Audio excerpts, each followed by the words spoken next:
હવે શરૂ કરી શકીએ વિપુલભાઈ. હા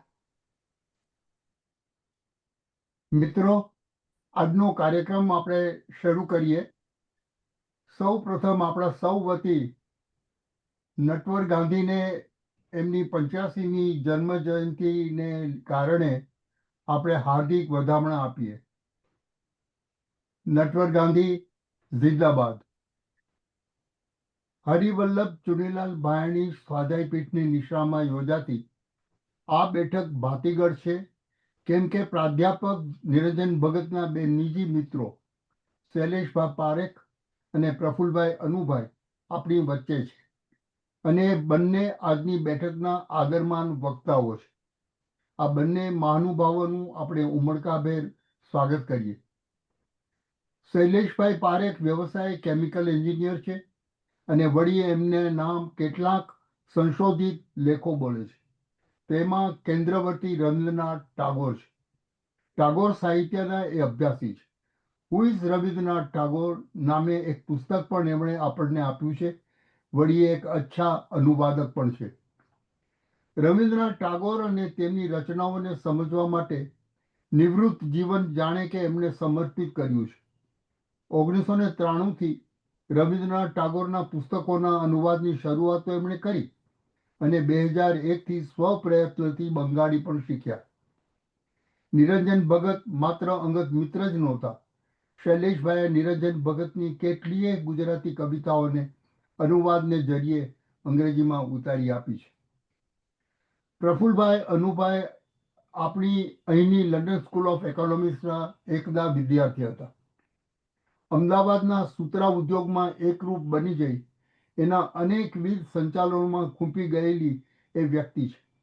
Indian institute of management Ahmedabad જોડે 5 દાયકાનો કેન્દ્રવર્તી સંસર્ગ એમનો રહ્યો, અને એમણે આ બધાના પરિપાક રૂપે the IIMA story, the DNA of an institution નામે 2011માં એક પુસ્તક આપ્યું છે. અમદાવાદની જગપ્રસિદ્ધ સપ્તક સંસ્થાના પ્રફુલભાઈ સ્થાપક છે. અમદાવાદ યુનિવર્સિટીની બોર્ડ ઓફ મેનેજમેન્ટના સ્થાપક અધ્યક્ષ પદે રહી ચૂક્યા છે. વળી ગુજરાતી સાહિત્ય પરિષદના એક ટ્રસ્ટી પણ છે. નિરંજનભાઈ ભગતના એ પણ નિજી મિત્ર રહ્યા છે. ભગત સાહેબનું આ શતાબ્દી વર્ષ છે, અને પ્રેમાનંદની પેઠે આ બંને નિરંજનભાઈ ભગતના આગવા મિત્ર કનેથી હવે પછી આપણે સાંભળ્યોજી બોલ્યા તુને સાંભળે રે, હાજી નાનપણનો ને મને કેમ વિસરે રે. બસ એ વાતો સાંભળીએ. પધારો પ્રફુલભાઈ, પધારો શૈલેષભાઈ. હું સમજુ છું પ્રફુલભાઈ સૌથી પહેલા આપણી સાથે વાત કરશે. પ્રફુલભાઈ. હા,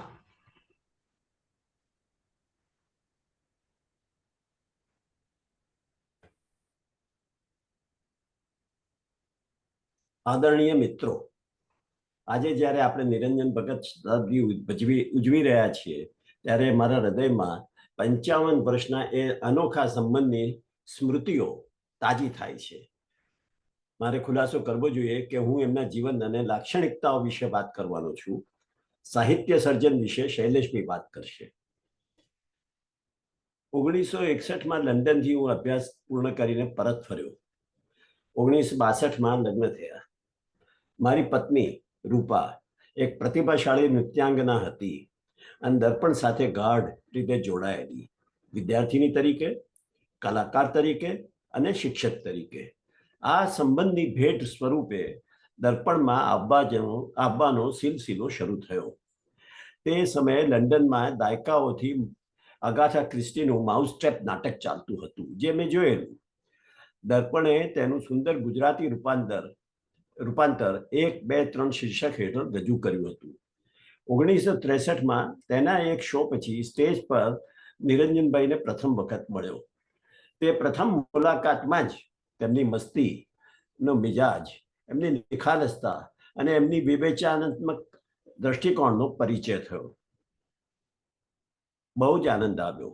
આ જ ભાવ અને આનંદ તેમની પ્રસિદ્ધ કવિતા હું તો બસ ફરવા આવ્યો છું માં પ્રતિબિંબિત થાય છે. શરૂઆતમાં મેં તેમને માર્ગદર્શક તરીકે જોયા, પણ ધીમે ધીરે મુલાકાતો વધતી ગઈ અને સંબંધ ઘનિષ્ઠ થયો. ઘરે આવવા જવાનું વધ્યું, કુટુંબના બધા સાથે મિત્રતા થઈ, અને વડીલ મિત્ર ઉપરાંત સલાહકાર તરીકે સંબંધ વિકસ્યો. મારા કુટુંબની ચારેય પેઢી પિતાથી માંડીને પૌત્ર સાથે ભળી ગયા હતા. સાથે ફિલ્મ જોવી, ઉત્તરાયણ માણવી, વિશ્વ સાહિત્યની ચર્ચા કરવી, આ રીતે સંબંધ વધુ ઊંડો થતો ગયો. તેમની કુતૂહલ વૃત્તિ, ખુલ્લું મન અને માનવીય સંબંધોની ઊંડી સમજે મારા પર આગવી છાપ પાડી. મારી વ્યક્તિગત સમસ્યાઓ વિશે વાત કરતા મને હળવાશ અને માર્ગદર્શન બંને મળતા. સાહિત્યના અને તેમાં પણ કવિ અને વિવેચક છતાં પણ તેમનું વ્યક્તિત્વ જુદું તરી આવતું હતું. લાગણીઓ પર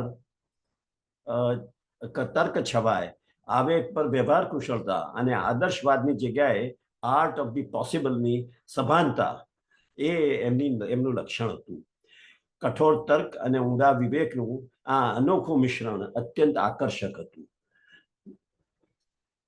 એમના જીવનના મેં જોયેલું કે તેમને ઘણા મોટા વળાંકો આવેલા. માત્ર 10 વર્ષની ઉંમરે ઘર છોડીને પિતાનું જવું, અંગત સંબંધોની ભરતી ઓટ અને સૌથી વધુ દુઃખદાયક તેમના પ્રિય અને પ્રતિભાશાળી અર્થશાસ્ત્રી નાના ભાઈ અજીતભાઈનું અકાળે અવસાન. આ 3 પ્રસંગોએ એમના જીવન ઉપર બહુ મોટી છાપ પાડી. પહેલાથી એટલે કે એમના પિતા ગયા એ બનાવથી નાની ઉંમરે જવાબદારીની સભાનતા, આઝાદીની ચળવળમાં હાડકું ભાગ્યું ત્યારથી એ સભાનતા વધારે મજબૂત થઈ. ઉપરાંત મોસાળમાં રહેવાનું થયું, એની પણ અસર રૂપે ચોપડીઓ તરફનું શરણું, કાકાની અંગ્રેજી ચોપડીઓનો વારસો, માની સહનશીલતાના સાક્ષી, ઉપરાંત સંજોગોને અનુકૂળ થવાની વૃત્તિ ગઈ એમનામાં કેળવાઈ. બીજાથી માનવીય સંબંધોમાં ચડ-ઉતારના કારણે આનંદ અને વિષાદની વારંવારની અનુભૂતિ અને માનવ જીવન પરનું ઊંડું મંથન, તેમાંથી ઉદ્ભવતી એક પ્રગાઢ સમજ, આ બધું તેમના વ્યક્તિત્વના ઘડતરનો અદ્રશ્ય પાયો હતો. થોડા સમય માટે જરા અંતર્મુખ ચોક્કસ થયા હતા, પરંતુ આવા દુઃખદ બનાવ બનવા છતાં પણ જરા પણ કડવાશ નહીં, અસ્વસ્થતા નહીં, નેગેટિવિઝમ નહીં અને ઉદાસીનતા નહીં, આ બધું એમને શાંતિપૂર્વક ઝીલી લીધું હતું. આ તમામ વાંચન વિચાર એક સેકન્ડ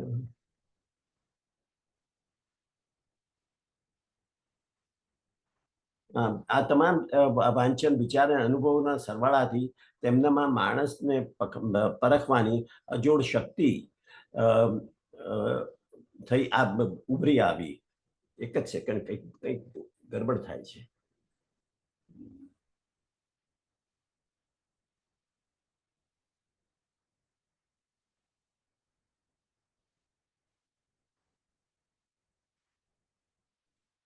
આવી વેધક દ્રષ્ટિ હોવા છતાં, બીજાની ખામીઓ તરત જોવા છતાં પ્રેમપૂર્વક તેને સ્વીકારવાની ઉદારતા, પછી ભલે તે પન્નાલાલ પટેલ હોય.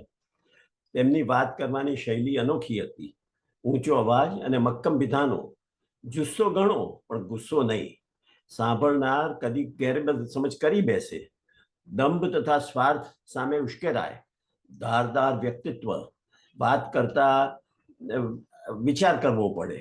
મને યાદ છે એકવાર કોઈ સમસ્યાની ચર્ચા કરતા તેમણે મને કહ્યું હતું, આપણને સ્પષ્ટતા જટિલ પ્રશ્નો સમજવા માટે ક્લિનિકલ દ્રષ્ટિ રાખવી જોઈએ, એટલે કે સાક્ષી ભાવ, અલિપ્તતા, તો વાત સ્પષ્ટ સમજાય અને નિરાકરણ સહેલું બને. તે સમયે મને એમને ઉમાશંકરભાઈએ અનુવાદ કરેલું ટિપ્પણી સાથેનું ઈશાવાસ્ય ઉપનિષદ પુસ્તક આપેલું, જે મેં વારંવાર વાંચેલું. એમના વિદ્યાર્થીઓ કહેતા કે જ્યારે તેઓ વ્યાખ્યાન આપે ત્યારે સમયની મર્યાદા જ ભૂલી જાય. એક વિષય પર કલાકો સુધી બોલે, સાંભળનારા મુગ્ધ થઈ જાય અને તેમની વાતમાં ડૂબી જાય. આ વાત વિદ્યાર્થીઓ પૂરતી મર્યાદિત નહોતી, મિત્રો સાથે પણ એ જ પ્રમાણે ધોધ વહે.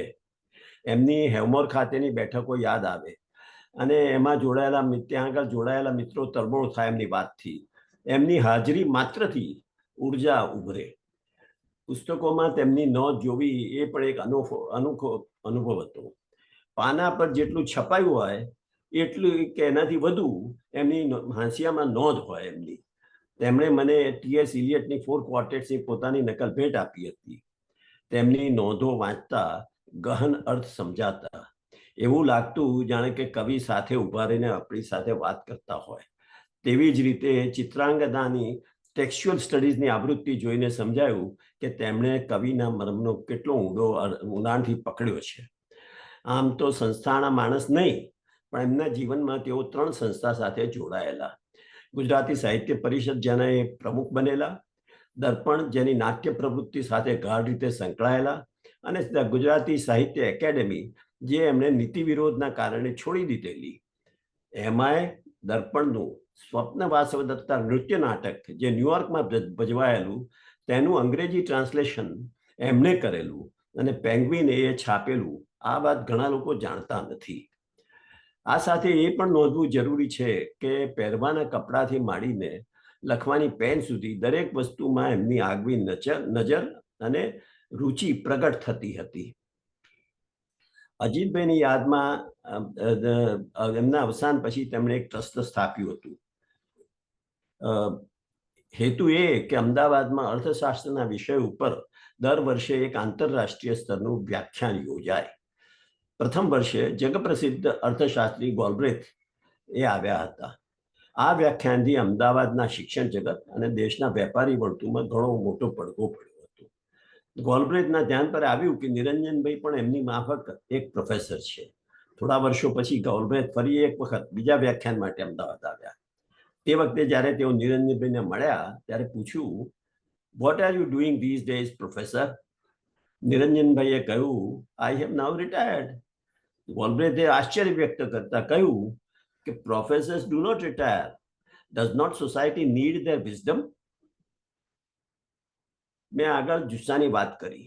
આ તેમના ઊંડા અભ્યાસ અને દ્રઢ માન્યતાઓની ઉપજ હતી. વિજ્ઞાન અને તર્કના માણસ પૂજા પાઠ અને ચમત્કારોમાં માને નહીં. જ્યારે એમની હાર્ટ સર્જરી અને ત્યારબાદ આંતરડાની જટિલ સર્જરી કરવાની સલાહ ડોક્ટરે આપી, ત્યારે એક પળનો પણ વિલંબ કર્યા વગર તરત જ તૈયાર થઈ ગયા. સાથે સાથે એ પણ હકીકત છે કે તેમનું વલણ તર્કસંગત હોવાની સાથે નિશ્ચિતતાના રંગથી રંગાયેલું. સંશયવાદને સ્થાન ઓછું. બીજી એક નોંધવા જેવી વાત એ છે કે ઉમાશંકરભાઈ, જયંતિભાઈ દલાલ કે SR ભટ્ટ સાહેબની વાત કરીએ તો એમની સમાજના આર્થિક ને સામાજિક પ્રશ્નોમાં બહુ જ રસ એ લોકોને. નિરંજનભાઈને પ્રમાણમાં રસ ઓછો. રાજકીય રીતે ઉદારવાદી વિચારધારા અને વ્યક્તિગત સ્વાતંત્ર્યના પ્રખર હિમાયતી હોવા છતાં આર્થિક સામાજિક મુશ્કેલીઓ અને જનજીવનમાં એના કારણે ઊભા થતા તણાવ તરફ ધ્યાન ઓછું લાગે આપણને કોઈ વાર. જીવનના અંતિમ શ્વાસ સુધી વ્યક્તિગત સ્વાતંત્ર્યના મૂલ્યને એઓ દ્રઢતાપૂર્વક વળગી રહ્યા. સાથે સાથે એ પણ નોંધવું જોઈએ કે એમના નોકર જગત સાથે એમને બહુ જ માનભર્યો સંબંધ રાખ્યો. વર્ષો સુધી જગતે વર્ષો સુધી એમની સેવા પણ કરી.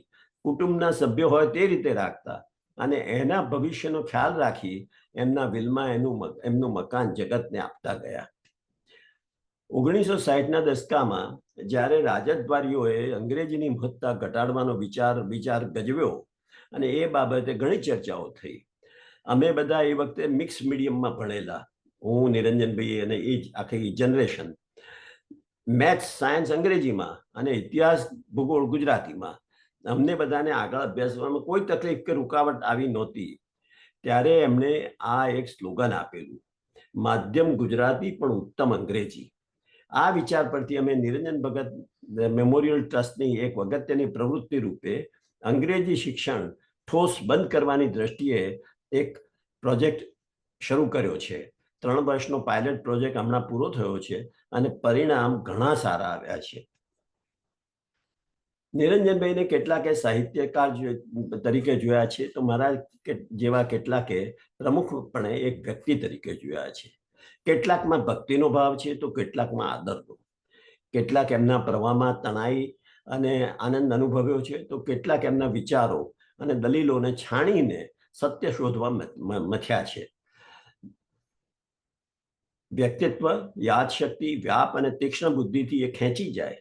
ક્યારેક તટસ્થતાથી એડવોકેસી તરફ વળી જાય એવું જોખમ પણ ખરું, પણ એકંદરે ખૂબ જ સમતોલપણું. વ્યક્તિગત વ્યવહારમાં ચીવટ, ડિગ્નિટી, મદદરૂપતા અને પોઝિટિવિઝમ, વ્યથાને ઊંડી રીતે પચાવવાની શક્તિ અને બીજાને વ્યસ્તિત નહીં કરવાની સભાનતા, આ એક વેરી ડીપ ડિગ્નિટી એમનામાં હતી. કદી એ સ્વાર્થ કે લાલચ સંબંધોમાં આવવા ન દે, એટલા આંતરિક રીતે મજબૂત. ગ્રામ્ય જીવનનું કદી એમનામાં ગ્રામ્ય જીવનનું રોમેન્ટિઝમ નહીં. It may sound a bit like an oxymoron, but he was a rational rebel. Would always challenge authority. If I were to sum up my overall impression, I would put it thus: though not a fakir, he was an urban saint. હવે આ સમગ્ર વ્યક્તિત્વને થોડા શબ્દોમાં સમજાવવું હોય તો આમ કહી શકાય: બધું ગમે પણ કશાથી ભીંજાય નહીં, બધું જુએ પણ કશાથી અંજાય નહીં, બધું જાણે પણ કશાથી ખરડાય નહીં, બધું બોલે પણ વિશ્વાસ તોડે નહીં, બધું સમજે પણ કશું ખોલે નહીં. તેમના માટે હર પળ જીવનનું એક કોરું પાનું હતું. મેં જોયું કે 55 વર્ષના આ સમયગાળા દરમિયાન તેમના વ્યક્તિત્વનો મૂળભૂત ભાગ અને કેન્દ્ર અકબંધ રહ્યા છે, પણ વિચારો અને અભિવ્યક્તિનો ઝોક બદલાયો છે.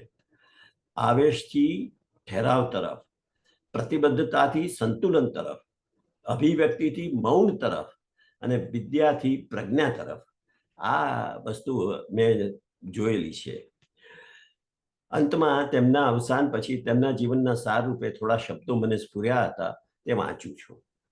અને એનું શીર્ષક મેં એમની જ કવિતામાંથી ઉછીને લીધેલું છે. હું વાંચું છું હવે. હું તો બસ મળવા આવ્યો છું, એ ટાઇટલ છે. હું તો બસ મળવા આવ્યો છું, મનગમતી વાતો કરવા આવ્યો છું, સાહિત્ય જનજીવનની ચર્ચા કરવા આવ્યો છું, મારું તમારું મન ખોલવા આવ્યો છું, ક્યાં કઈ પદ પૈસા માટે આવ્યો છું. હું તો બસ મળવા આવ્યો છું. સાફો કે બોડલેર, એલિયટ કે રિલ્કે, ટાગોર કે ઉમાશંકર, સૌનું રસપાન કરવા આવ્યો છું, સંસ્કૃતિનો વારસો નિભાવવા આવ્યો છું, ક્યાં કોઈ ખિતાબ લેવા આવ્યો છું. હું તો બસ મળવા આવ્યો છું. મગનભાઈ કે મોરારજી, ઇન્દિરા કે મોદી, રામદેવ કે યોગી, સૌને પ્રશ્ન કરવા આવ્યો છું, ભેદ ભ્રમ ભાંગવા આવ્યો છું, ક્યાં કોઈ ઝંડો લઈને આવ્યો છું. હું તો બસ મળવા આવ્યો છું. જરા વિચારો, જરા સમજો, ફગાવો એ ભાવુકતાનું દોદળાપણું અને લાગણી વેડાનું ખોખલાપણું. God does not play dice. વિજ્ઞાન અને તર્કની દીવા દાંડીએ આવ્યો છું, ક્યાં કોઈ મંત્ર જાપ કરવા આવ્યો છું. હું તો બસ મળવા આવ્યો છું. માનવ સહજ નિર્બળતા સમજવા આવ્યો છું, વેશ્યા અને ભિખારીનો મનોભાવ જાણવા આવ્યો છું, જીવનની વિષમતા અને સંઘર્ષ વધાવવા આવ્યો છું, હેલ ઇઝ અધર પીપલને ઇન્કારવા આવ્યો છું, માનવ પ્રેમનું ગીત ગાવા આવ્યો છું, ક્યાં કોઈ ઉપદેશ આપવા આવ્યો છું. હું તો બસ મળવા આવ્યો છું. આગવી જગા અને નિશ્ચિત સ્થાન, ન સંકોચ ન શિષ્ટાચાર, પેટ છૂટી વાતો કરવા આવ્યો છું, સાથે બેસી જમવા આવ્યો છું, ક્યાં કોઈ ભાવિનો નકશો ચિતરવા આવ્યો છું. હું તો બસ મળવા આવ્યો છું. બસ મળવા આવ્યો છું. બસ મળવા આવ્યો છું. આ બધી વાત એક પ્રાર્થનાના ભાવથી બોલ્યો છું. આપ સૌને પ્રણામ અને શુભેચ્છાઓ. વાહ વાહ. શૈલેષભાઈ.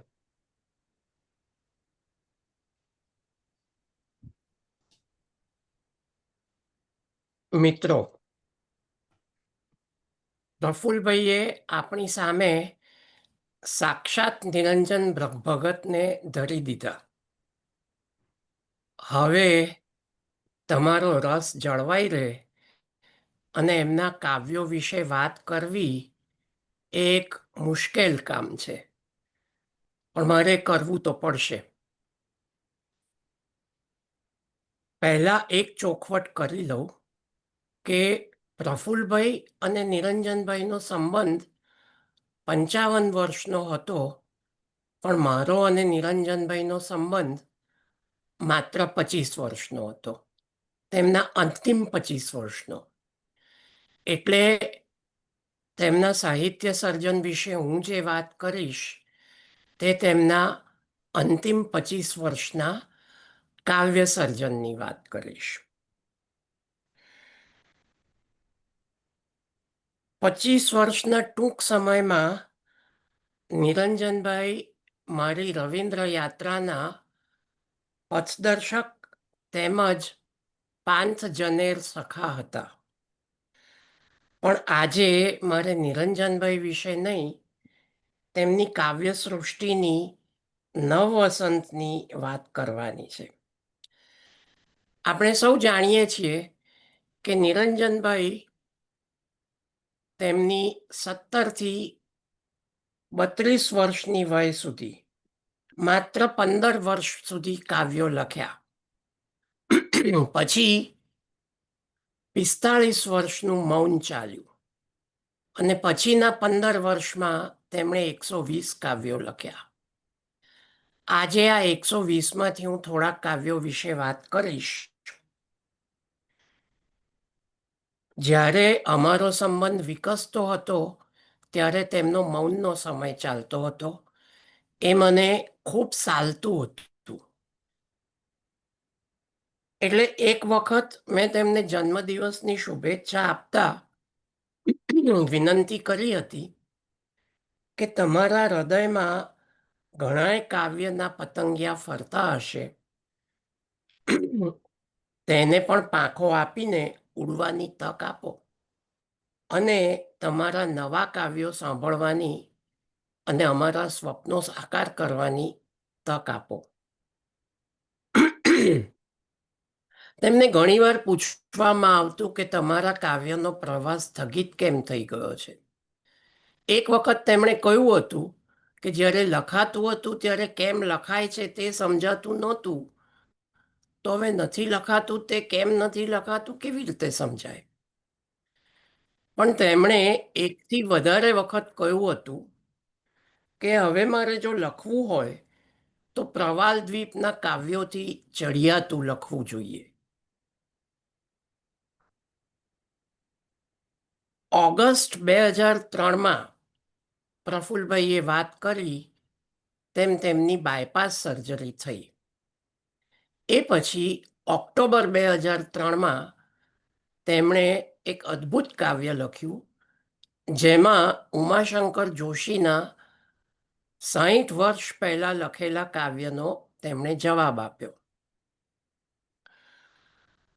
અને પછી તો કાવ્યની સરવાણી ચાલતી જ રહી અને મેં આગળ કહ્યું તેમ 15 વર્ષમાં તેમણે 120 કાવ્યો લખ્યા. આને યોગાનું યોગ કહેવા કરતાં મને એવું કહેવું ગમે છે કે તેમની રક્તવાહિની ખુલી ગઈ એટલે કાવ્યનો પ્રવાહ પણ નિર્બંધ ચાલુ થઈ ગયો. તેમની કાવ્ય સૃષ્ટિમાં ફરી એકવાર વસંત આવી. એની વાત કરીએ તે પહેલા મારે 2 વાત કરવી છે. પહેલી વાત કે આ કાવ્યો પ્રવાલ દ્વીપના કાવ્યો કરતાં ચડિયાતા છે કે નહીં. હું પોતે તો સાહિત્યનો વિદ્યાર્થી નથી કે તેનો અભ્યાસુ નથી, તે આપ સૌ જાણો છો.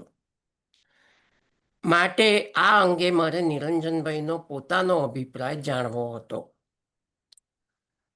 મારે અને રાજેન્દ્ર પટેલને તેમની સાથે આ વિષય ઉપર વિગતે ચર્ચા થઈ હતી અને સદભાગ્યે તેનું રેકોર્ડિંગ આજે પણ ઉપલબ્ધ છે, જે આજે હું તમારી સાથે શેર કરવાનો છું. બીજી વાત, આ કાવ્યો વાંચતા પહેલા હું સૌને વિનંતી કરીશ કે નિરંજનભાઈએ પહેલું પુસ્તક આ 15 વર્ષમાં પ્રગટ કર્યું પુનશ્ચ, તેની પ્રસ્તાવના સૌએ ખૂબ ધ્યાનપૂર્વક વાંચવી જોઈએ અને તેનો એક પેરેગ્રાફ હું આજે શબ્દશઃ કોટ કરીશ. તેમણે કહ્યું હતું, કોટ, પુનશ્ચમાં પ્રેમ અને મૈત્રી વિશેના કાવ્યો છે. આ સૌ કાવ્યો ઉર્મી કાવ્યો છે. એથી મોટાભાગના કાવ્યો પ્રાસયુક્ત છે. મૈત્રીમાં પ્રેમની ચરિતાર્થતા છે. પ્રેમ મૈત્રીમાં પર્યાવસન પામે એમાં પ્રેમની ધન્યતા છે. પ્રેમ વિશેના કાવ્યગુચ્છમાં સ્ત્રી પુરુષ સંવાદ, પુરુષને સંબોધનરૂપ સ્ત્રીની ઉક્તિઓ, સ્ત્રીને સંબોધનરૂપ પુરુષની ઉક્તિઓ તથા પ્રેમ વિશે કેટલાક દ્વિધા પ્રશ્નો એવા 4 ગુચ્છો છે. એમાં સ્ત્રી અને પુરુષના જે પાત્રો છે તે સભાન, સ્વમાની, સુસંસ્કારી અને સંવેદનશીલ એવા આધુનિક નગરના સંતાનો છે. એમનામાં આધુનિક નાગરિક માનસ છે અને મિજાજ છે. એમાં જે પ્રસંગો છે તે નાટ્યાત્મક છે. પ્રેમ એ મનુષ્યનો જન્મથી મૃત્યુ લગીનો આજીવન અનુભવ છે. કારણ કે પ્રેમ એ દૈહિક કે હાર્દિકથી વિશેષ ચૈતસિક અનુભવ છે. એથી કેટલાક કાવ્યોમાં ઉત્કટ ઉર્મિ છે, પણ મોટાભાગના કાવ્યોમાં વ્યંગ અને વક્રતા, કાકુ અને કટાક્ષ છે.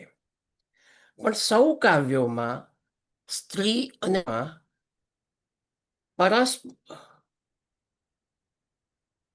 પરસ્પર પ્રત્યે સમભાવ અને સહાનુભૂતિ છે, સૌજન્ય અને સહૃદયતા છે.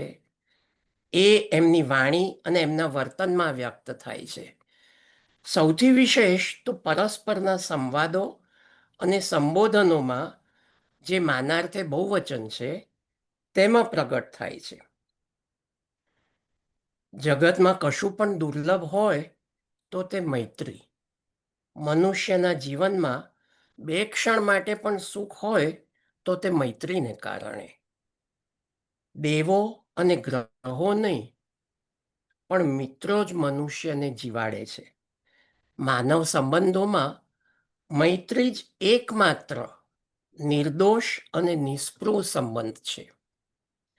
મૈત્રી થવી, મિત્રો હોવા, એકાદ પણ મિત્ર હોવો એ મનુષ્યનું મોટામાં મોટું સદભાગ્ય છે. આમ પુનશ્ચમાં શૈલી સ્વરૂપ અને વસ્તુ વિષય બંનેના સંદર્ભમાં મારા પૂર્વેના સૌ કાવ્ય સંગ્રહોમાં જે કાવ્યો છે તથા ગુજરાતી ભાષામાં અર્વાચીન યુગમાં પ્રેમ અને મૈત્રીના જે કાવ્યો છે એ કાવ્યોથી કંઈક જુદું, કંઈક નવું નીપજી આવ્યું છે. અનકોટ. આ જ વાત તેમના પછીના 2 પુસ્તકો એટલે કે 86મે અને અંતિમ કાવ્યોમાં લખાયેલા કાવ્યોને પણ લાગુ પડે છે.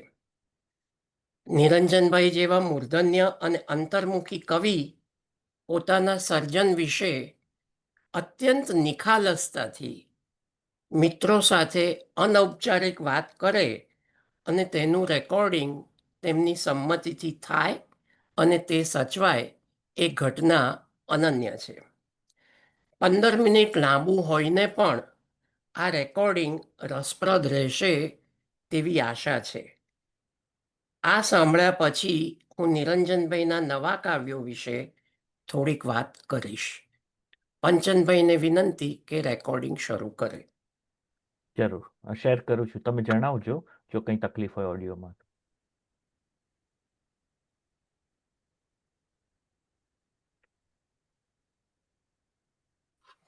અને માત્ર વનવેલીમાં જ બધા જ કાવ્યો જેટલી લખ્યા છે 100-125 કાવ્યો એ બધા જ મેં વનવેલીમાં લખ્યા છે. એનો વિષય પણ નવો છે, એમાં હું નથી. એ બધા જ બિનઅંગત કાવ્યો છે. એ બધા જ જેને સબ્જેક્ટિવ આત્મલક્ષી નથી, પરલક્ષી કાવ્યો છે. માત્ર મૈત્રીના જે કાવ્યો છે એમાં જે આવે છે જીવન વિશેની વાત, મારા અંગત જીવન વિશેની વાત, એટલે જીવવા વિશેની મારી જીજીવિષા, મારો રસ જીવનમાં, જગતમાં રસ, મિત્રોમાં રસ, મનુષ્યોમાં રસ, એની વાત એ કાવ્યોમાં આવે. પ્રેમના કાવ્યોમાં બધું જ જે છે એ મેં કાલ્પનિક કર્યું છે. એમાં મેં નાગરિક એટલે કે અર્બન સ્ત્રી પુરુષ કલ્પ્યા છે. પછી એમની વય મેં પાકટ પ્રૌઢ કલ્પી છે 50 ઉપર, અને સંવાદ યોજ્યા છે. એમાં વર્ણન નથી, એમાં સંવાદમાં હંમેશા વિસંવાદની છાંટ દેખાતી આવે છે. હા ખરી એ કારણ કે પ્રેમનો ભાગ છે. હા પણ સાહેબ એ વિરહ એ મિલનનો ભાગ છે. ના, એકલી વિસંવાદ એટલે વિરહ નહીં, વિસંવાદ એટલે વિસંવાદ. વિસંવાદ એટલે સંઘર્ષ. હા તે પ્રેમમાં સંઘર્ષ હોય છે, બરાબર હોય, એની તો ના જ નથી, પણ સંઘર્ષની ભાવના પણ પણ આદર વધારે સાથેનો દેખાય છે. સંઘર્ષ છે. હા, આદર તો ખરો. માન, આદર, સન્માન. હા હા હા અને એટલે એ સંઘર્ષ એવો નથી કે હવે છૂટા પડેલા ગયા એકબીજાને ગાળો દેતા થઈ ગયા, એવું નથી. ના ના ના ના, બિલકુલ નહીં. ઓન ધ કોન્ટ્રી, એ તો સાહેબ તમારા વ્યક્તિત્વની હા વિરુદ્ધ હા છે. મારું એ જ હમણાં કહેવાય જતો હતો. પણ આખી ફિલિંગ એટલી બધી ઉત્કટ છે અને એટલી બધી રિયાલિસ્ટિક છે અને એક કે આ તમે જુઓ, એક કાલ્પનિક પણ અનુભવ નથી વાક્ય જ મેં લાગતો. વ્યુત્ક્રમ કર્યો છે. જે શબ્દો તમે યોજ્યા છે બધા જ, જે ગદ્યનું જે સ્વરૂપ હોય છે, ગદ્યનું જે વાક્ય હોય છે, એમાં જે શબ્દોનો ક્રમ હોય છે, નામ વિશેષણ, ક્રિયા વિશેષણ, ક્રિયાપદ, એ બધું જેમ બોલીએ છીએ ગુજરાતી, એ જ વ્યુત્ક્રમમાં. એમાં ક્યાંય આગુ પાછું મેં કર્યું નથી, કારણ કે મને એટલી બધી મુક્તિ છે વનવેલીમાં કે મને ફરજ પડી જ નથી. બાકી બધા સંસ્કૃત છંદોમાં તમારે ફરજ પડે જ છે. જેમ કે તમને 2 પંક્તિ મને બહુ એનું અવતરણ આપવું ગમે છે, કે મને યાદ છે. આયુષ્યની વહી જતી તે વસંત વેળા, ને આંબલો મગમગી જગનો રહ્યો હતો, ને આંબલો મગમગી જગનો રહ્યો હતો.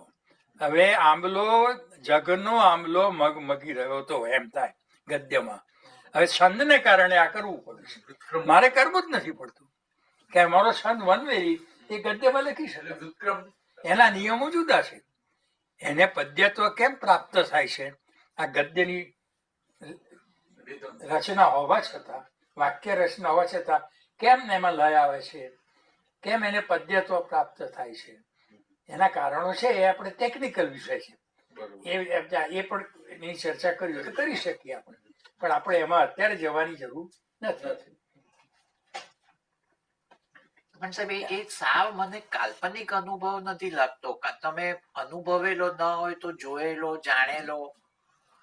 એટલે આમ મિલ્ટન જયારે જાય, એ હેલ વિશે લખે એટલે હેલમાં ગયો હોવો જોઈએ. ના, પણ એને એટલું બધું સાંભળ્યું હોય કે એટલી બધી મેં ઓછું સાંભળ્યું છે. હા, એટલે એ જ કહું છું કે સાવ ઓછા કાલ્પનિક નથી ઓછાના લાગતું. પ્રેમ સંબંધોમાં રસ લીધો છે. કેટલાના ઘર ભાગતા અટકાવ્યા છે મેં. એટલે એ બધાની છાંટ આમાં છે, ખરી ને? ખરી. હા, હા. કેટલા બધા ઘર ભાગતા હતા એમ અટકાવ્યા છે.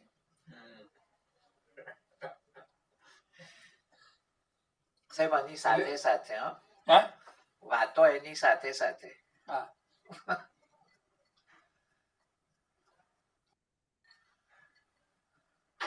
મારી સમજને કારણે, સ્ત્રી પુરુષના સંબંધની મારી જે સમજ છે, એને કારણે હું અનેક દંપતીઓના જીવન ભાગતા અટકાવે છે.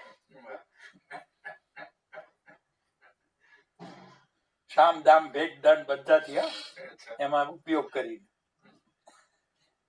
એ બધું આમાં આવે છે. દંડ તો ક્યાંય દેખાતો સર નથી. 2000 પછીના કાવ્યોમાં આ બધું જ અંદર પ્રતિબિંબિત થાય છે. હા, તો કારણ કે આ કથનાત્મક નથી કાવ્ય, સાહેબ આ નાટ્યાત્મક છે. અમને પેલા જૂના કાવ્યો વધુ સ્પર્શે છે કેટલાક મિત્રોને. એનું કારણ કે તમે ટેવાયેલા છો એનાથી. આનાથી ગુજરાત ટેવાયેલું જ નથી આ કાવ્ય. બરોબર. હજી તો બીજા 25-50 વર્ષ લાગશે એમાં આ ગુજરાતી નહીં ચાલે. બરોબર. મારું જે ગુજરાત છે એ બોલચાલની ગુજરાતીનું છે, અને સાચી ગુજરાતી છે. કાવ્ય એમાં લખી શકાય. એટલે અત્યારે બહુધા એવું કે ભગત સાહેબ નું જે ઉત્તમ કામ છે એ આમાં નથી અનુભવાતું. જુઓ, દલપતરામ ને નર્મદ સુધી ક્યાંય અક્ષરમેળ છંદો વપરાયા નથી. ક્યારેક ક્યારેક સદીમાં એક વાર, બે વાર. એટલે આખી પ્રજા ટેવાયેલી હતી માત્રામેળ છંદોના કાવ્યો. આ આવ્યા એટલે તમારે બધું શીખવું પડ્યું. એ વખતની મથામણો જુઓ.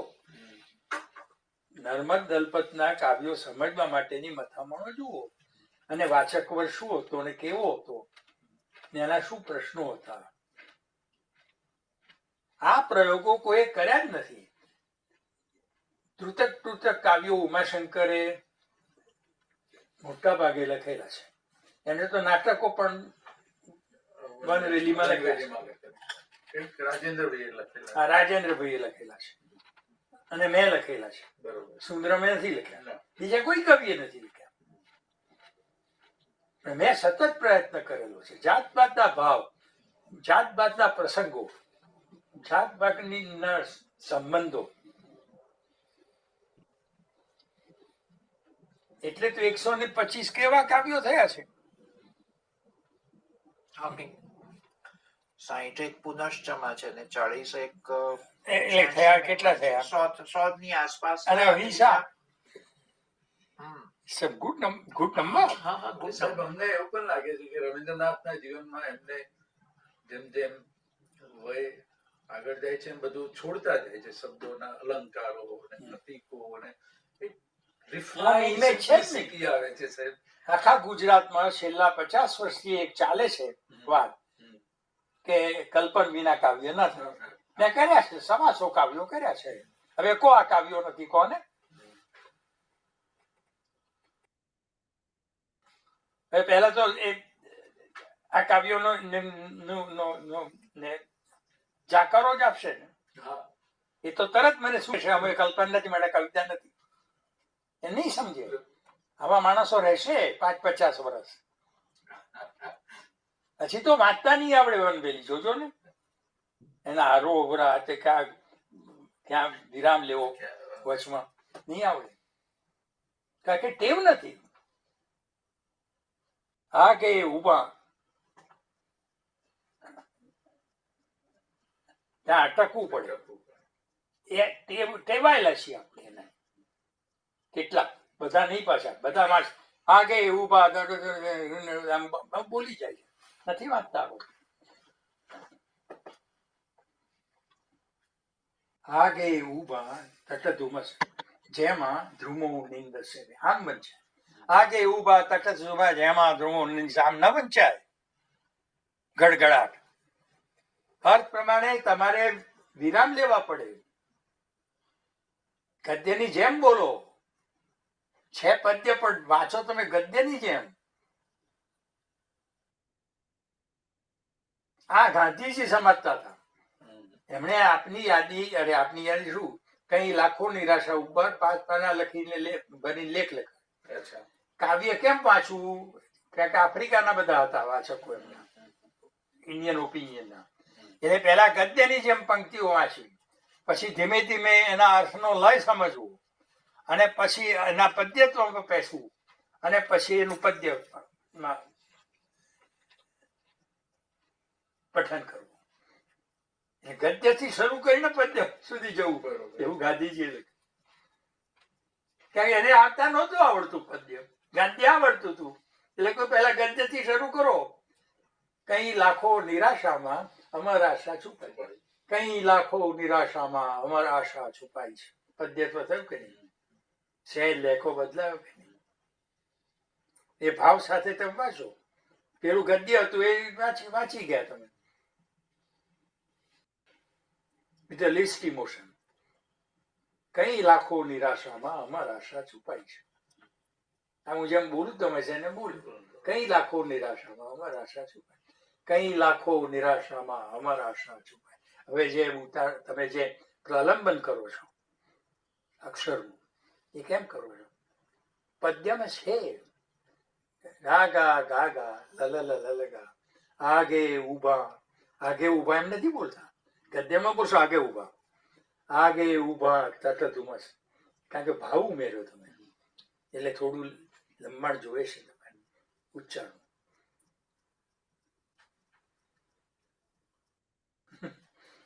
આ કળા છે, આ પઠન એક કળા છે, એની તો સ્કૂલો ચાલે છે પેરિસ ને લંડનમાં. પણ તમે જે રાજેન્દ્રભાઈ કહો છો ને કે આ નવા કાવ્યો ઓછા સ્પર્શે છે, પણ એની ગહનતા, અર્થની ગહનતા, તમે એક તો એની શૈલી મને તો બહુ સ્પર્શે છે કે સાહેબે કહ્યું એ પ્રમાણે બોલચાલની ભાષા છે. હું 2 લીટી હમણાં જ કાવ્ય લખ્યું છે. મેં કેટલા મૃત્યુ જોયા, મેં કેટલા નાના મોટા ને સમવયસ્ક મિત્રો ને સ્વજનો ખોયા. આનો લય છે. મારું જીવન જો ધન્ય હોય તો એ સૌનો પ્રેમ કારણ. પ્રેમ એ તો આ મર્ત્યલોકમાં મૃત્યુનું એકમાત્ર કારણ. હવે આમાં ગહનતા કેટલી છે. પ્રેમ એ તો આ મર્ત્યલોકમાં મૃત્યુનું એકમાત્ર નિવારણ. અને આમાં આ અંત્યપ્રાસ, જોયા ખોયા કારણ વાર, આ મોયા સોયા મોયા સોયા, કેટલા આગળ બીજું પણ આવે આટલા છેલ્લે આવે છે. ઇન્ટરમીડિયેટ પ્રાસ પણ છે. અને આટલા પ્રાસ છતાં એ એકદમ સહજ અને પ્રવાહી છે. તમને લાગતું નથી કે આયાસ છે પ્રાસ કરવા? બોલચાલની ભાષા. હા, બોલચાલની. જાણવું ના કેમ કાળ ભગવાન મારા ભાગ્ય પર આટલા મોયા. હવે ગહન નથી. You are dealing with time. Time is એટલે જે ચર્ચા તમે કહી ને સાહેબે, એટલું બધું ભારપૂર્વક પહેલા કહેલું છે કે હવે જો કંઈ હું લખું તો ઇટ હેઝ ટુ સરપાસ પ્રવાલદ્વીપ. એ પછી 33 કાવ્યો પછી એવું પણ લખ્યું કે મને લાગ્યું કે આઈ હેવ નોટ સરપાસ, એટલે મારું લખવાનું બંધ થઈ ગયું. એવું પણ he is on record saying all this. So now the question for most critics will be this, કે હું 40 વર્ષ મૌન રાખ્યું પછી આ જે આવ્યું, has he really lived up to his own words or his own expectations? I think સાહેબ તમારો જવાબ તો હા જ છે ને. હા છે. I have. It's something new in Gujarati poetry. Very, very. I dare say. બરોબર છે. I claim. સામાન્ય રીતે માણસ ન કરે આવું. ટેવાયેલા અમે પેલા આગલા આગલા નિરંજન તમે જાણો. એટલા બધા પ્રભાવિત છીએ હા. કે એ પ્રવાહમાંથી છૂટકવું એ બહુ અઘરું છે. મને તો આ બહુ મોહિની છે. તમારી જનરેશન નહીં છૂટે. હા, સાહેબ. ના મારા જેવા જે સાહિત્યથી ખરેખર પરિચિત નથી એ લોકોને તો આ એટલીસ્ટ મને તો બહુ જ ગમે છે. હું આઈ કેનોટ સ્પીક ફોર એની ગ્રુપ. ના, પણ આ સામાન્યતઃ ગુજરાતી પહેલા તો તમારા પ્રેમ કાવ્યમાં આવા પ્રેમીઓ જ નથી. બરોબર છે. આવા વ્યક્તિત્વ વાળા. એનું શું કરશો? તમને અપીલ નહીં કરે. આ તો કઈ પ્રેમી કેવાતું હશે. એ તો રોમેન્ટિક હોવું જોઈએ. મને છે જ નહીં. Because he's sophisticated, he's urban. He's not romantic. And he's present and urban. હા. આજની વાત છે. આ પ્રેમ પણ આજનો પ્રેમ આજનો છે. પ્રેમ છે. આ સામન સાહેબ પ્રેમ નથી. આ દેવદાસનો એ Feudal પ્રેમ નથી. system નો પ્રેમ નથી આ. આ દેવદાસનો પણ પ્રેમ નથી. ના. There is no escapism in this. There is only realism. રિયાલિઝમ. હું એને વાસ્તવિકતાવાદી જ કહેવાય ને સાહેબ. મને એ દેખાય છે કે એ પ્રેમ, આ મૈત્રી બધી જ અર્બન છે, વાસ્તવિક છે. અને એવી પોએટિક ભાષા છે એની કે જે તમને, જે લોકોને કવિતાની પંક્તિઓ યાદ રહેતી હોય છે ને એ લોકોને તો બધું તરત મોઢે ચડી જાય એવું છે. શું છે કે ગુજરાતી ભાષાની જે કાવ્ય પરંપરાઓ છે અત્યાર સુધીની, એમાં ટેવાયેલા આ છે રોમેન્ટિક. હું પણ હતો ને મેં કાવ્યો લખ્યા છે. સાહેબ, તમારાથી હું એટલે પણ હતો ને મેં કાવ્યો તમારા લખ્યા છે. કાવ્યોના પ્રભાવમાં હજુય નથી ચડક્યા. એટલે આ નિરંજન ભગતના કાવ્યો 2000 પછીના કાવ્યો એ જલ્દી અપીલ નથી કરતા સાહેબ. એ દ્રષ્ટિએ જ્યારે એના સંદર્ભમાં જોઈએ, હવે તમે વાત કરી એટલે એક નવા દ્રષ્ટિકોણથી જોઈએ છે ત્યારે સમજાય છે કે આ કેટલું અઘરું કામ, કેટલો પડકાર છે અને કેવું નવું છે. કારણ કે આ ભાષા આ કાવ્યત્વ જોડે અમે ટેવાયેલા જ નથી.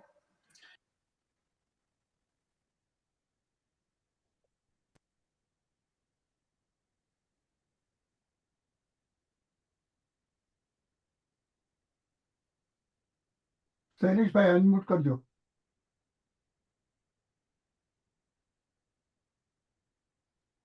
અનમ્યુટ કરવું પડશે તમારે શૈલેષભાઈ, હા. મને લાગે પતી યા. ગયું. Thank you પંચમભાઈ. અ, તમારી પરમિશન હોય તો બીજી 10-15 મિનિટ વાત કરું. જરૂર જરૂર. જરૂર. આ નવ વસંતના કાવ્યો વિશે, તેની ગુણવત્તા વિશે હવે મારે કંઈ કહેવું એ નરી દૃષ્ટતા જ કહેવાય. એટલે એ વિશે હું બિલકુલ વાત નહીં કરું. મારી પ્રોસોડની સમજ પણ બહુ સીમિત છે. એટલે આ નવા કાવ્યોમાં દેખાયેલી એક આગવી ટેકનિક વિશે હું 2-3 ઉદાહરણ આપીને વાત કરીશ. સૌથી પહેલા આપણે જોઈએ 2006માં લખાયેલું એક જન્મદિવસ વિશેનું કાવ્ય 80 મે. પહેલા હું કાવ્યનું પઠન કરીશ. શીર્ષક છે 80 મે. 40 વર્ષ થયા હતા ત્યારે ઘરના કબાટમાં ને ટેબલમાં, પેટીમાં ને પટારામાં ને છાજલીમાં ને માળિયામાં જે કંઈ હતું કામનું ને નકામું, ચિઠ્ઠીઓ, ચબરખીઓ, કાપલીઓ, કાગળિયા, પત્રો, નોંધો, કવિતાની હસ્તપ્રતો સુદ્ધા બધું અગ્નિને અર્પણ કર્યું હતું ને અતીતનું તર્પણ કર્યું હતું. 80 વર્ષ થયા ત્યારે મનના ખૂણે ખૂણામાં, ચિત્તના સ્તરે સ્તરમાં ને હૃદયના કોષે કોષમાં જે કંઈ છે સારું ને નરસું, રાગ દ્વેષ, ગમા અણગમા, તિરસ્કાર પુરસ્કાર, હર્ષ શોક, એ બધું આજે વિસ્મરું છું અને અનાગતનું સ્વાગત કરું છું. પહેલી 12 પંક્તિમાં કવિ વાત કરે છે 40 વર્ષ પહેલા પોતે કરેલા અતીતના તર્પણની, અને છેલ્લી 12 પંક્તિમાં જણાવે છે કે તેઓ આ રીતે આજે ભાવિનું સ્વાગત કેવી રીતે કરવા માંગે છે. પહેલા વાત આવે છે પોતે 40 વર્ષ પહેલા આદરેલી ભૌતિક સફાઈની.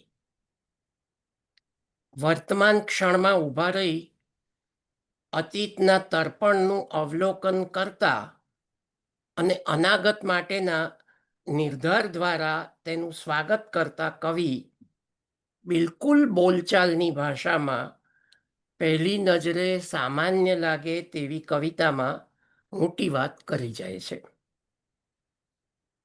અહીં કાવ્ય સ્વરૂપ ઉપરની કવિની અદ્ભુત પકડ પણ પ્રગટ થાય છે. બંને 12 પંક્તિના ગુચ્છમાં દરેક પંક્તિમાં પરસ્પરનું અનુરણન સંભળાય છે. પહેલી અને 13મી પંક્તિમાં સમયની વાત છે. 40 વર્ષ થયા ત્યારે અને 80 વર્ષ થયા ત્યારે. બીજીથી ચોથી અને 14મીથી 16મી પંક્તિમાં સ્થળની વાત છે. 40એ ઘરના કબાટમાં ને ટેબલમાં, પેટીમાં ને પટારામાં ને છાજલીમાં ને માળિયામાં, અને 80એ મનના ખૂણે ખૂણામાં, ચિત્તના સ્તરે સ્તરમાં ને હૃદયના કોષે કોષમાં. 5મીથી 10મી અને 17થી 22 પંક્તિમાં વસ્તુની વાત છે. જે કંઈ હતું કામનું ને ન કામનું, ચિઠ્ઠીઓ, ચબરખીઓ, કાપલીઓ, કાગળિયા, પત્રો, નોંધો, કવિતાની હસ્તપ્રતો સુદ્ધા. અને 80એ જે કંઈ છે સારું ને નરસું, રાગ, દ્વેષ, ગમા, અણગમા, તિરસ્કાર, પુરસ્કાર, હર્ષ, શોક. 11 અને 12 તેમજ 23 અને 24માં ક્રિયાની વાત આવે છે. 40મે બધું અગ્નિને અર્પણ કર્યું હતું ને અતીતનું તર્પણ કર્યું હતું. અને 80એ એ બધું આજે હવે વિસ્મરું અને અનાગતનું સ્વાગત કરું.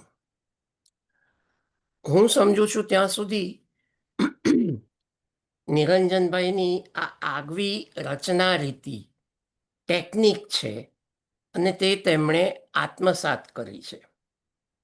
હવે આપણે જોઈશું 2 વર્ષ પછી 2009માં લખાયેલા બીજા 2 કાવ્યો, અભિસારિકા 1 અને અભિસારિકા 2. આમ તો બંને કાવ્યો સ્વતંત્ર કાવ્ય તરીકે રજૂ થયા છે. એકમાં પુરુષ 8 પ્રશ્નો પૂછે છે અને બીજામાં સ્ત્રી પોતાના વિશે 8 સ્ટેટમેન્ટ્સ કરે છે. પણ 2 કાવ્યો સાથે મૂકીને જોતા તરત ખબર પડે કે આ તો પ્રશ્નોત્તરી છે. પુરુષના પ્રશ્નોના સ્ત્રીએ આપેલા જવાબોથી એક આધુનિક સ્ત્રીનું જાજરમાન વ્યક્તિત્વ પ્રગટ થાય છે. અહીં પણ ઉપરોક્ત રચના રીતિનો આગવો ઉપયોગ થયેલો કહી શકાય. હવે હું આ બંને કાવ્યો પ્રશ્નોત્તરી સ્વરૂપે પઠન કરવા માંગુ છું. પહેલું છે અભિસારિકા 1 અને બીજું છે અભિસારિકા 2. પુરુષ કહે છે, તમે શું અંધકારની અભિસારિકા છો?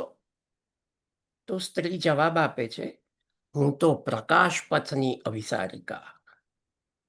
તમે શું મેઘાચ્છાદિત અમાસવાસ્યાની એકાકી તારિકા છો? હું તો યુગે યુગે દિગંતે ધવલોજ્જવલ ધ્રુવ તારિકા. તમને પૂર્ણિમાના પ્રકાશની એવી તે શી લજ્જા? હું પૃથ્વીની પાંથ ચિરચંચલ, હું નથી ગૃહવાસી.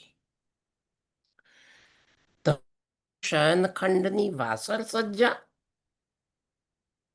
હું વૈશાલીમાં, વિદિશામાં, સર્વત્ર હું નિત્ય પ્રવાસી. તમે શું અકલ્પ્ય કો એકાંતની કારિકા છો? હું તો વાસવ દત્તા વસંત સેના કેટલી કારિકા. તમે શું કોઈ મનુષ્યના હૃદયનો પ્રેમ જાણ્યો છે? હું મર્ત્ય એવા મનુષ્યોની ક્ષણાર્ધની સંગીની. તમે શું કદી પૃથ્વીના સૌંદર્યનો આનંદ માણ્યો છે? હું સ્વયં સૌંદર્ય, સ્વયં આનંદ, હું તો અપ્તરંગિની. તમે શું તમિશ્ર લોકના પૌરજનોની પરિચારિકા છો? હું તો વિસ્મય લોકના મનેર માનુષની પરિચારિકા.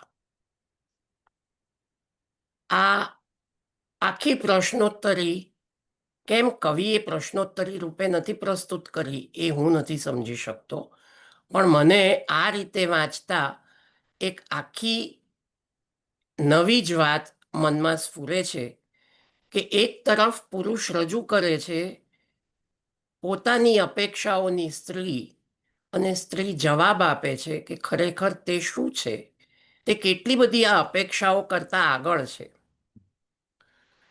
હવે અંતમાં જોઈશું 2009માં જ લખાયેલા બીજા 2 કાવ્યો, સ્વપ્ન અને સ્મૃતિ.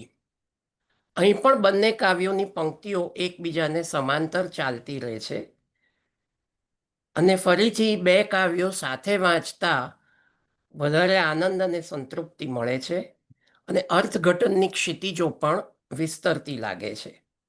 હું પહેલા 2 કાવ્યોનું પઠન કરીશ. સ્મૃતિ.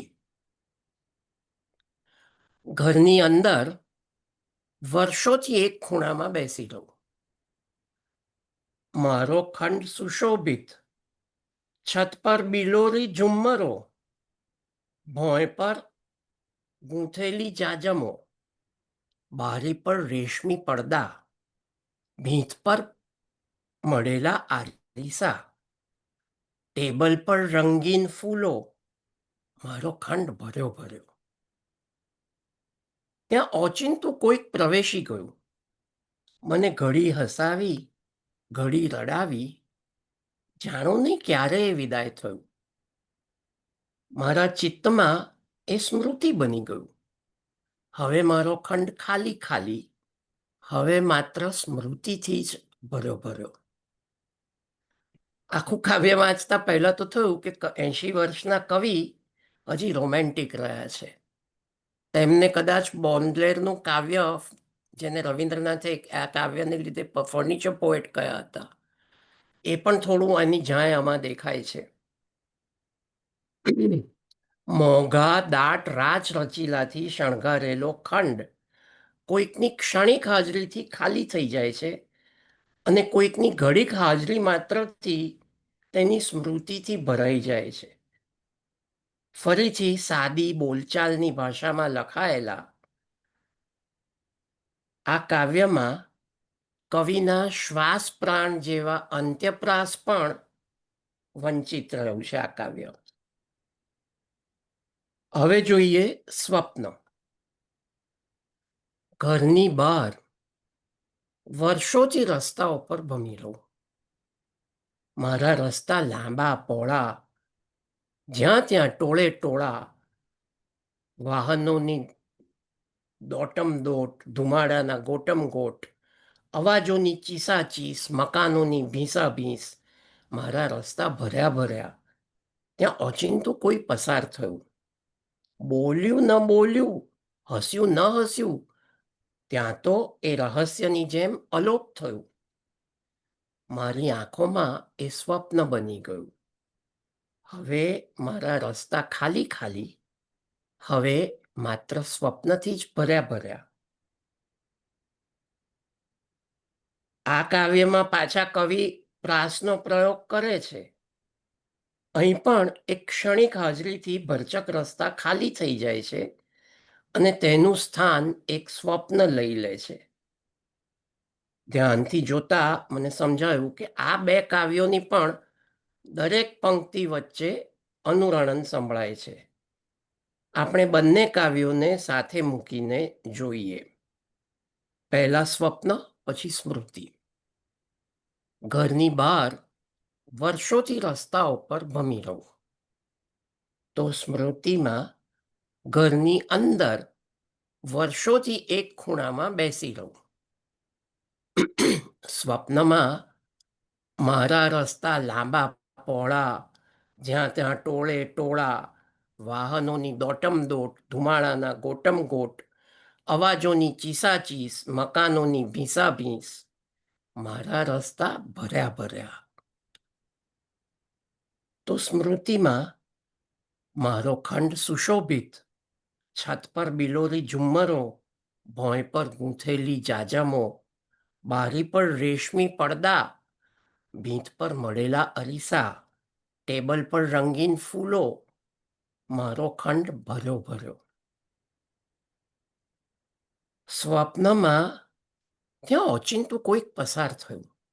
બોલ્યું ન બોલ્યું, હસ્યું ન હસ્યું, ત્યાં તો એ રહસ્યની જેમ અલોપ થઈ ગયું.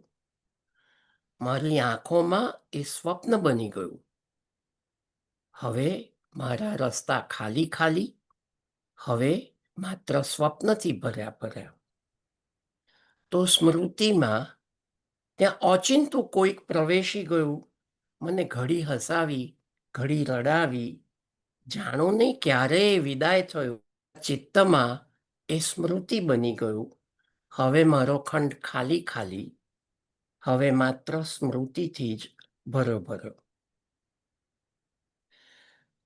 આ રચના રીતિ કવિની પ્રયોગશીલ વૃત્તિ પ્રત્યે અંગુલી નિર્દેશ કરે છે.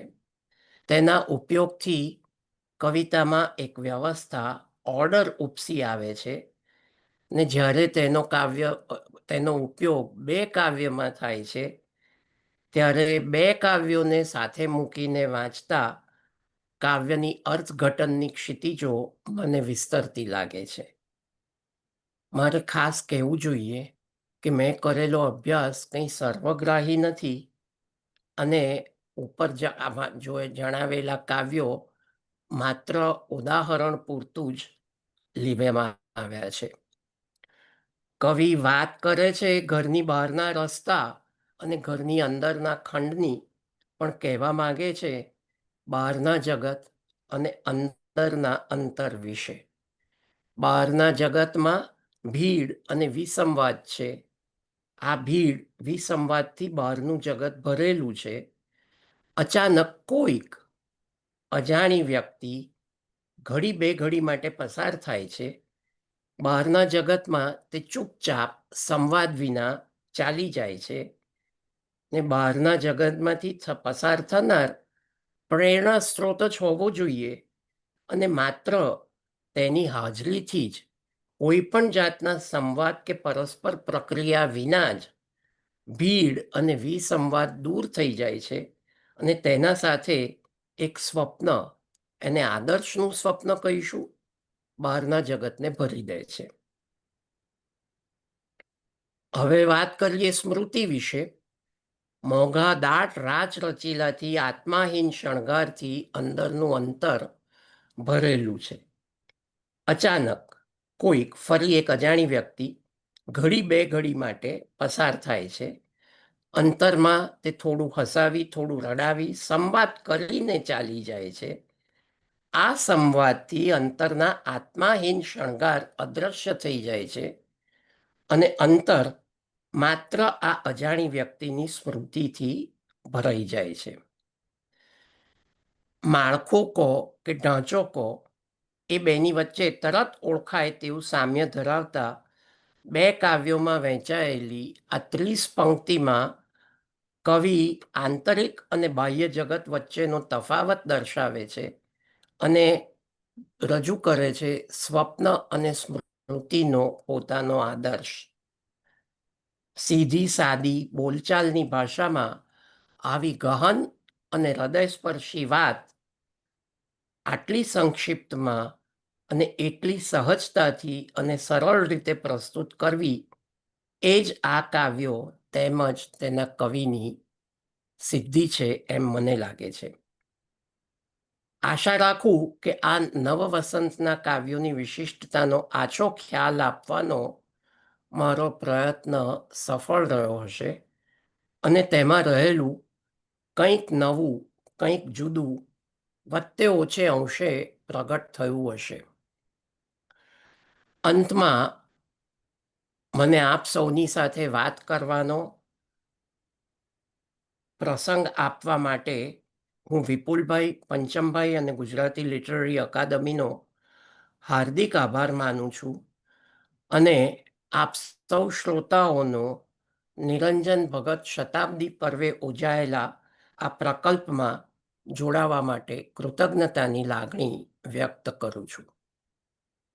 નમસ્તે. બહુ જ સરસ, બહુ જ સરસ. પંચમભાઈ. Thank you. પ્રફુલ્લભાઈ અને શૈલેષભાઈ, તમે બંને ગુજરાતી સાહિત્ય અકાદમીના આમંત્રણનો સ્વીકાર કર્યો અને નિરંજન ભગત વિશે ટૂંકમાં પણ કેટલી બધી ઉપયોગી અને ન જાણીતી વાતો કરી, એ માટે તમારા બંનેનો ખૂબ ખૂબ આભાર. પ્રફુલ્લભાઈએ તો લાંબા પટે વાત કરી અને ભગત સાહેબના ચરિત્ર ચિત્રણને આપણી સામે રજૂ કરી દીધું. એમનો જુસ્સો, એમની તર્ક સંગતતા, એ બધાનો એક સરસ આલેખ આપ્યો અને એમણે જે રીતે વાત મૂકી અર્બન સેન્ટનું નામ આપીને અને જે રીતે કવિતાનું પઠન કર્યું, હું તો બસ મળવા આવ્યો છું. ખૂબ ખૂબ મજા પડી. એમણે જે રીતે ભગત સાહેબને આવેશથી ઠહેરાવ તરફ જતા જોયા, વિદ્યાથી પ્રજ્ઞા તરફ જતા જોયા, એ બધું જાણીને ખૂબ આનંદ થયો. તો બીજે છેડે શૈલેષભાઈ, તમે એમના અંતિમ 25 વર્ષ તરફ લઈ ગયા અને છેલ્લા જે કાવ્યો હતા એની ખૂબ ઊંડાણમાં જઈને તલસ્પર્શી અભ્યાસથી વાત કરી. ભગત સાહેબ સાથે વાર્તાલાપ અમારી સાથે જે વહેંચ્યો એ માટે તમારો ખૂબ ખૂબ આભાર. ઘણી બધી નવી વાતો એ વાર્તાલાપમાંથી જાણવા મળી, પ્રેમ અને મૈત્રીની વાતો. અને છેલ્લે તમે જે કાવ્યો 80 મેં કે અભિસારિકા 1-2 અને સ્વપ્ન અને સ્મૃતિ સાઈડ બાય સાઈડ જે રીતે મૂકીને અમારી સામે ખોલી આપ્યા, એનાથી પણ એમની કવિતાઓ, એમની જે સીધી સાદી ભાષામાં ગહન વાતો મૂકવાની જે નવી ટેકનિક હતી એ પણ ખૂબ ખૂબ ઉપયોગી લાગી. તો ખૂબ ખૂબ આભાર પ્રફુલ્લભાઈ, શૈલેષભાઈ, તમે અમને રસ તરબોળ કર્યા. Thank you again. વિપુલભાઈ, કોઈને કંઈ આપણે 2-5 મિનિટ લઈ શકીએ? 2-4 મિનિટ લઈ શકીએ આપણે. કોઈને કંઈ પ્રશ્ન પ્રતિભાવ કોઈને આપવા હોય તો.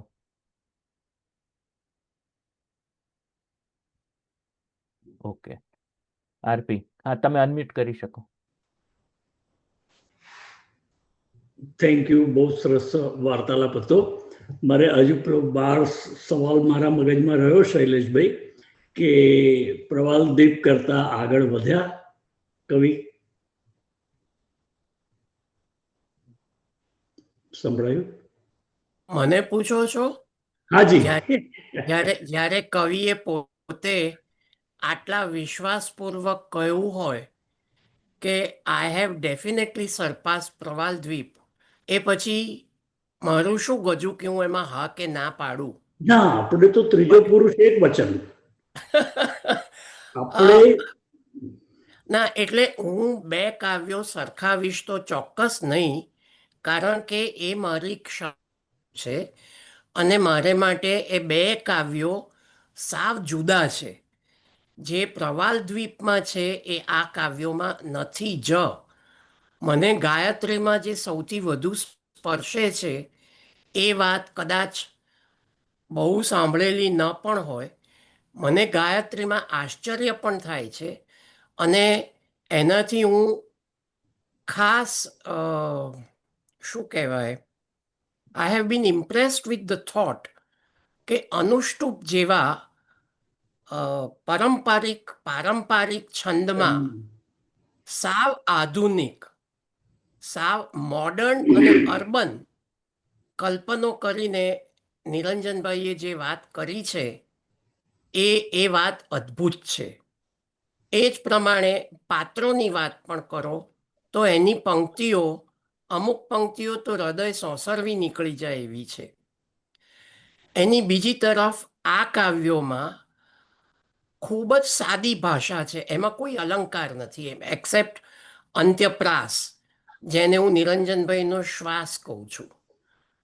એ એના વિના વાત જ કરી શકતા નહોતા, એના વિના લખી જ નહોતા શકતા. એના સિવાય કોઈ અલંકાર નથી, કોઈ કલ્પનો નથી. એ આધુનિક શાને માટે છે, એ આધુનિક એમના પાત્રોથી છે. અને એમાં જે સંબંધોની વાત આવી છે, એનું જે વર્ણન છે, એ મને તો, મેં જેમ વાર્તાલાપમાં પણ કહેલું એમ ખૂબ સ્પર્શે છે. પણ તમારો જે સ્પેસિફિક પ્રશ્ન છે ને કે પ્રવાલદ્વીપથી આગળ ગયા કે નહીં, એ જવાબ આપવાનું હું જોખમ જ ન લઉં, કારણ કે મારે માટે 2 વસ્તુઓ તદ્દન જુદી છે. અને હંમેશા એક બીજી પણ વાત મારે આ જગ્યાએ કહેવી જોઈએ કે instead of comparing, why can't we enjoy each piece on its own? રવિન્દ્રનાથે આવી વાત એમના ચિત્રાંગદા વિશે પણ કરી હતી. જ્યારે તેમણે 1916-17માં ચિત્રાંગદાનો અનુવાદ કરી અને પરદેશમાં એનું ભાષાંતર કરીને ભજવાયું, ત્યારે કેટલાકે એમાં ફેમિનિઝમ જોયું. કારણ કે અંતે ચિત્રાંગદા કહે છે કે હું એક એવી સ્ત્રી છું જેને પૂજવા યોગ્ય પણ નથી, પણ તમારી સાથે મને બેસાડો એવી હું સ્ત્રી છું. એ ચિત્રાંગદાનું અંતિમ વાક્ય છે. એમાં ઘણાએ ફેમિનિઝમ જોયું, જે 1916માં બહુ નવી વાત હતી. ત્યારે રવિન્દ્રનાથે કહ્યું હતું કે હું ફેમિનિસ્ટ નથી, મારો આશય આ લખવા પાછળ ફેમિનિઝમનો પ્રોપેગેન્ડા કે ફેમિનિઝમને ટેકો આપવાનું નથી. Please enjoy this as a piece of art as it is. અને આ જ વાત હું પણ નવા કાવ્યો વિશે કહીશ. અને ખરેખર હું સાહિત્યનો માણસ નથી. હું કેમિકલ એન્જિનિયર છું. કેટલા વર્ષો સુધી મને ગુજરાતી કે કોઈ પણ સાહિત્યનો કોઈ સંસર્ગ પણ નહોતો.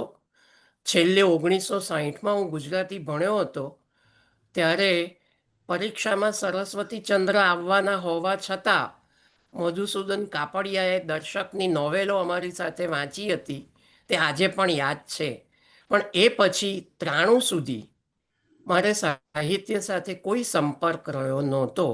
ને 93 પછી માત્ર રવિન્દ્રનાથ જ મારા મનમાં રહ્યા છે. એટલે ગુજરાતી સાહિત્ય વિશે, ગુજરાતી પ્રોસોડી વિશે હું લગભગ અજ્ઞાન કહી શકું. એટલે આને માટે કદાચ બીજા બધાને ઓપિનિયન આપવો હોય તો ચોક્કસ આપે, પણ હું તો એવું definitely one way or the other નહીં કહી શકું. I am sorry if I have disappointed you, ના but ના I guess it may be a very moot point to be discussed amongst all present, if at all.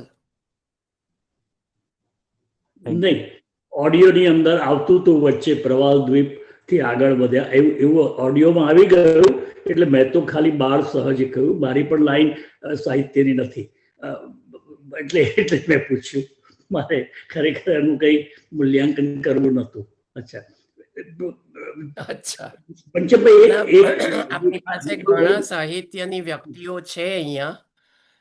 એ લોકોને આના વિશે જે કહેવું હોય તે રાજેન્દ્રભાઈએ ઓલરેડી વ્યક્ત કરેલું એ રેકોર્ડિંગમાં કે ઘણા બધાને એવું લાગે છે કે પ્રવાલ દ્વીપના નિરંજન ભગત અહીંયા નથી. એ વાત તો એકદમ સાચી છે કે આ પ્રવાલ દ્વીપના નિરંજન ભગત તો નથી જ, પણ એક નવા જ નિરંજન ભગત છે. અને એ વાત એમણે પોતે પુનશ્ચની પ્રસ્તાવનામાં બહુ સ્પષ્ટપણે લખી છે કે પ્રવાલ દ્વીપ જ નહીં પણ ગુજરાતી સાહિત્યમાં આ કંઈક નવું છે, કંઈક જુદું છે. Thank you. બહુ સરસ પ્રશ્ન ને એના ઉપર સરસ છણાવટ કરી તમે શૈલેષભાઈ. મારે એક ખાલી વિપુલભાઈ અને પંચમજી એક સજ એડવર્ટાઇઝ કરવી છે કે એકત્ર ફાઉન્ડેશનમાંથી આ બધી ચોપડીઓ હવે વાંચવા મળે છે જે આપણી પાસે દુર્લભ હોય, ખાસ કરીને અમેરિકા કે ઇંગ્લેન્ડમાં આપણને એકદમ છંદો લઈ ન મળે, પણ એકત્ર ફાઉન્ડેશનમાંથી મેં રેફરન્સ લઈને વાંચી ગયેલો હું. એટલે કદાચ આપણા વાચકને, શ્રોતાને ખબર પડે કે એકત્ર ફાઉન્ડેશનમાં આ બધા પુસ્તકો છે. Okay, thank you. બીજા કોઈને કંઈ પ્રતિભાવ આપવો હોય? બીજો એક પ્રશ્ન લઈ શકાશે અથવા કોઈ એક પ્રતિભાવ લઈ શકાશે, એટલો સમય છે. ઓકે, સારું. ત્યારે સર્વ મિત્રોનો આ એક બહુ જ ઊંડા પ્રશ્ન અને એની છણાવટ સાથે આપણે કાર્યક્રમની સમાપ્તિ કરીએ છીએ. એને આપણે વાગોળીએ અને હવે પછીની બેઠક નવેમ્બરની એ વિશે તમને માહિતી ઈમેલથી અને વોટ્સએપથી મળશે. ફરી એકવાર આપણા આજના વક્તાઓ પ્રફુલભાઈ અને શૈલેષભાઈ, તમારો ખૂબ ખૂબ આભાર. નમસ્તે. નમસ્તે પ્રફુલભાઈ, નમસ્તે. નમસ્તે. નમસ્તે. ખૂબ ખૂબ આભાર. આવજો. આવજો.